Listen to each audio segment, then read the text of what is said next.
Tu reviens vers toi-même. C'est un retour vers toi-même. Un retour vers quel toi-même? À lui-même qui est ce corps à Barzel. Ce lien indéfectible avec Dieu qui n'est pas structuré par la mesquinerie et le mal qui nous a collé à la peau par l'histoire d'existence. Et la tchouva, c'est ça. C'est que ça. Alors, il y a aussi un phénomène qu'il faut bien comprendre. C'est que Moshe Rabbeinu, il dit à Dieu quand même, c'est pas incroyable. Il dit non, si tu n'as pas libéré ton peuple, tu lui as fait du mal. C'est quoi cette histoire? N'importe qui comprend que les choses prend du temps. Il faut pas faire Moshe Rabbeinu non plus. Alors on sait très bien que c'était le plus grand de tous les prophètes. L'homme qui arrive à la perfection. C'est qu'on nous apprend qu'en réalité, il y a deux temps. Il y a un temps divin et il y a un temps humain. Et ça, c'est la grandeur de ça, c'est qu'ils vivent leur temps intérieur. Dans le temps de Moïse, et d'intégrer le temps divin dans le temps humain, c'est un travail énorme, que Moïse va faire plus tard, et qu'au début, il n'a pas fait. C'est-à-dire qu'il y a dans la vie un temps qui t'est propre. Mais il y a un temps divin qui fait que les choses vont arriver au moment où elles doivent arriver.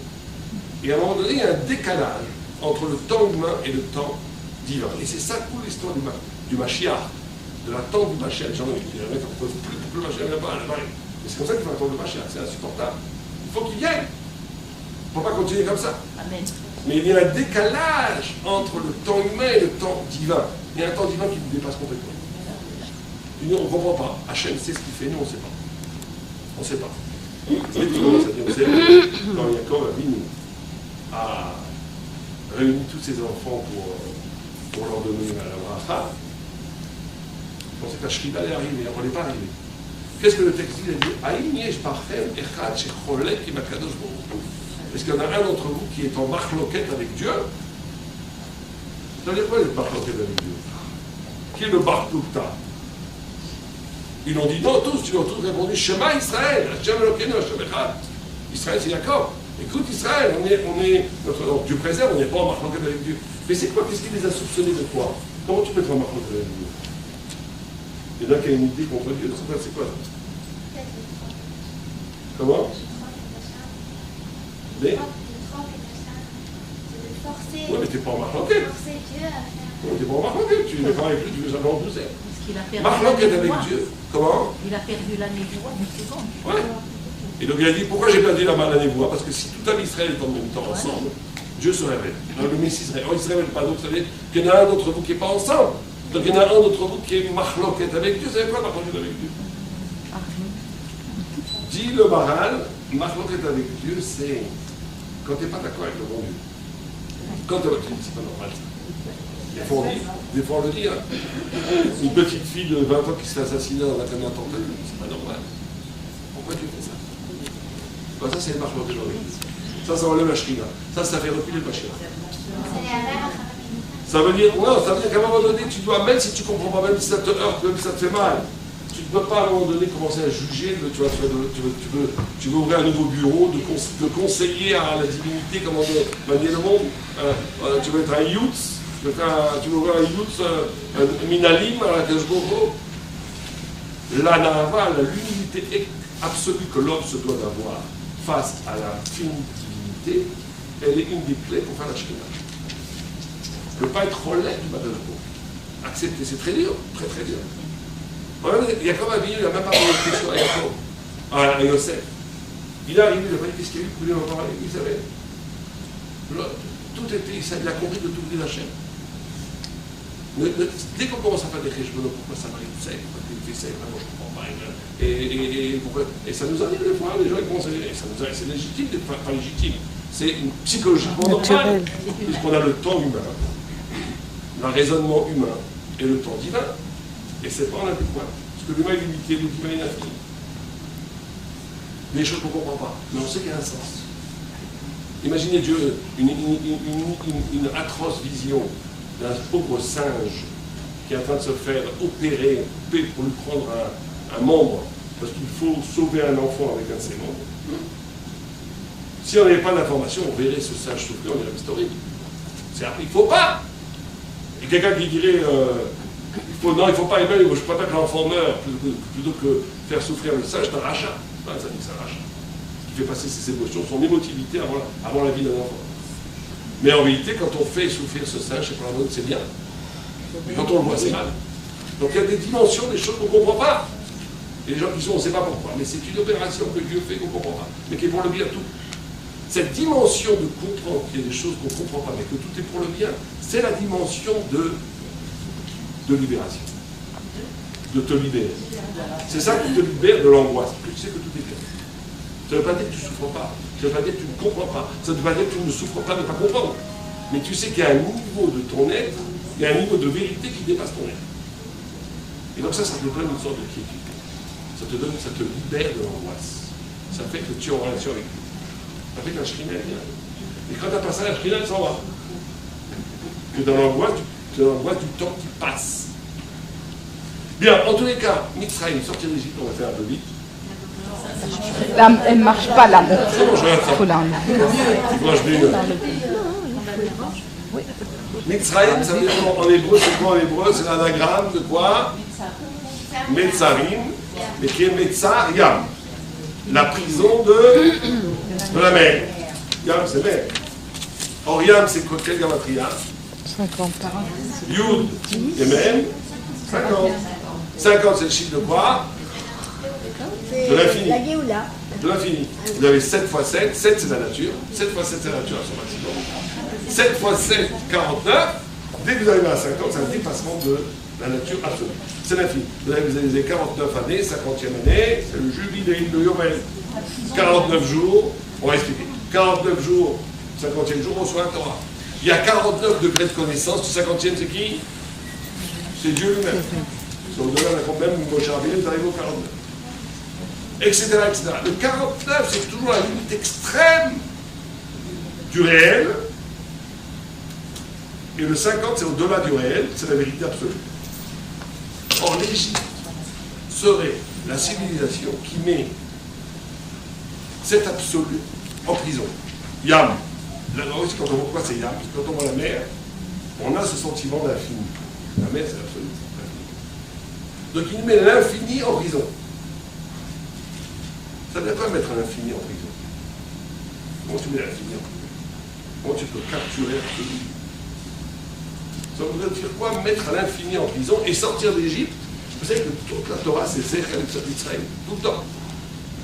Zecher tout le temps, un Kiddush, Zecher Litzat Mitzrayim, tout c'est Zecher Litzat. Tout le temps est au souvenir de la sortie d'Égypte. La plupart des mitzvot ont pour racine d'Égypte, la sortie d'Égypte. Donc la sortie d'Égypte conditionne la spiritualité juive et elle conditionne le fait de faire véritablement les mitzvot. Sans ça, on ne fait pas vraiment les mitzvot. Si on n'est pas sorti d'Égypte, on ne fait pas vraiment les mitzvot. Or, sortir d'Égypte, c'est pas simplement se libérer soi-même, c'est libérer la Torah, l'absolu, le Yam, de la prison. Parce que l'Égypte met la Torah en prison. Alors, ça voudrait dire quoi mettre l'Égypte en prison? Alors, c'est très simple. Bon, c'est pas simple, mais on va essayer de comprendre. Vous savez que le Beth Alevi, il explique la Haggadah, le discours de la Haggadah, il y a 4 fils. Et il explique la discussion entre le Racha et la Haggadah, c'est extraordinaire. Le Racha, qu'est-ce qu'il dit? Quelqu'un se souvient? Il dit Mazot Lachem. Mazot Lachem. Qu'est-ce que c'est Mazot Avoda Lachem? C'est quoi ce travail pour vous? Qu'est-ce qu'il faut? On a pas fait ça. Qu'est-ce qu'il nous veut? Lui-même, il a la table. Lui-même, il a la table, il mange le Pessah avec nous. Donc qu'est-ce qu'il nous veut en disant Mazot Avoda Lachem? On est en train de faire Pessah. Qu'est-ce qu'il veut dire par là? Il dit, attendez, cette commémoration de la sortie d'Égypte, elle a fait long feu. Ça fait 3500 ans qu'on commémore un événement qui a déjà, ça y est, on va pas toute notre vie passer à se souvenir qu'on est sorti d'Égypte. Ça sert à quoi? Qu'est-ce qu'on lui répond? On lui répond, mais Avourze, c'est pour cela que Dieu nous a sortis d'Égypte.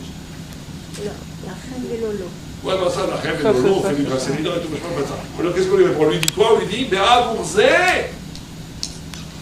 c'est à cause de cela que Dieu nous a sortis d'Égypte.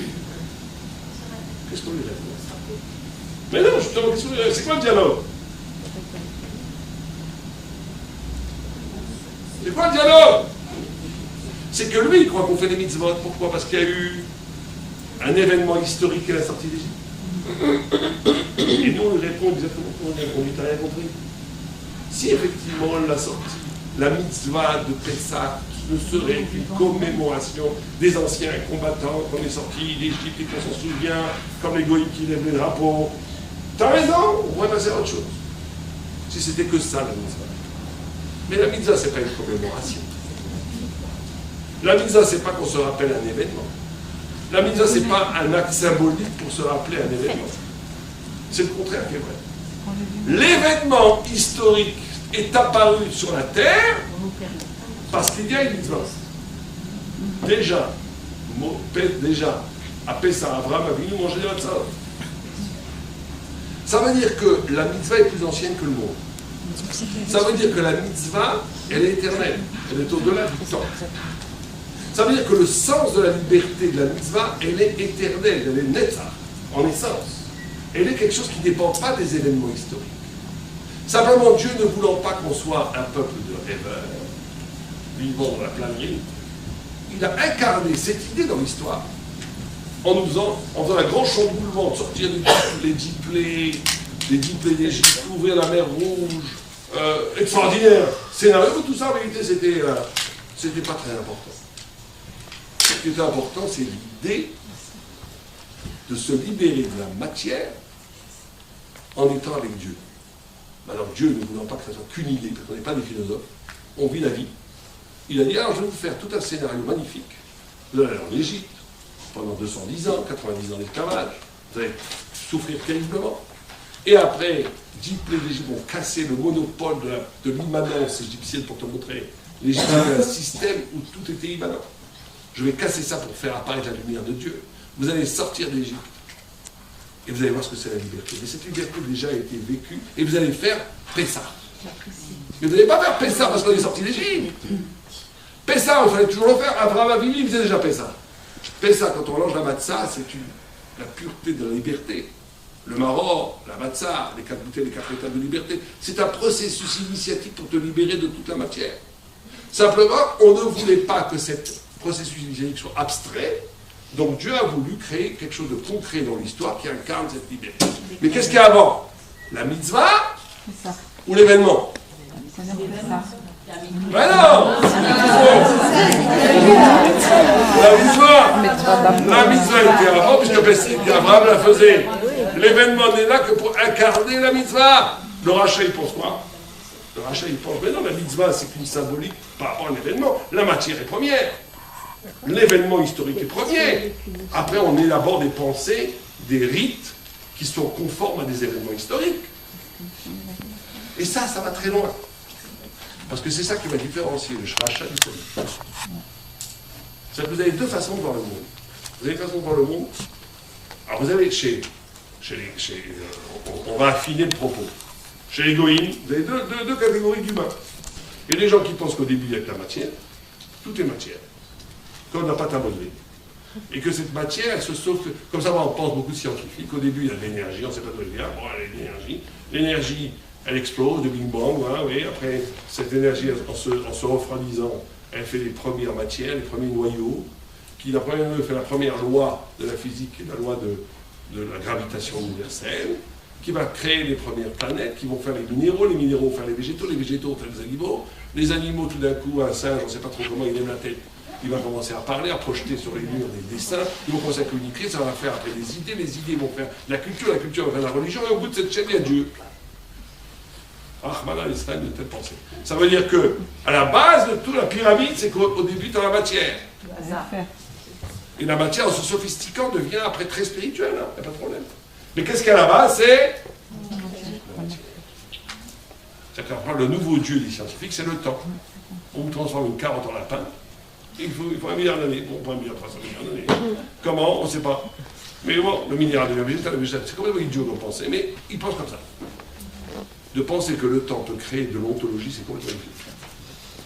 On n'a jamais vu que vous mettez de la matière inerte pendant des milliards d'années qui va faire les oiseaux et des hommes qui parlent. C'est complètement idiot, il faut le savoir. Mais bon, c'est ce qu'ils pensent. Nous, on dit le contraire. On dit Istakel Boraïta Baraïtana, que Dieu a créé la Torah avant le monde. Parce que l'esprit est plus ancien que la matière. que le monde n'est là que comme une mise en scène pour que l'esprit puisse s'exprimer. C'est-à-dire que le monde est plus, la Torah est plus ancienne que le monde. Et ces deux façons chez les goïms de voir, ça change tout. Parce que si vous pensez que tout est matière, en réalité, il n'y a plus de différence essentielle entre Racha et un tzaddik. Tout le monde n'est que l'histoire des molécules qu'il a formées. Bon. Il n'y a pas de liberté réelle. Mais même chez nous, il peut y avoir un problème. Même chez nous, il peut y avoir un problème. Même dans le monde de la Torah, il peut y avoir le problème. Comment? Comment est-ce qu'on conçoit la spiritualité? Est-ce que la spiritualité est un... Est-ce que la spiritualité est un processus, est bien un processus qui est avant tout matériel? Ou est-ce que la vie matérielle que je vis, elle est une dérivée de l'éclat spirituel de mon rapport à Dieu?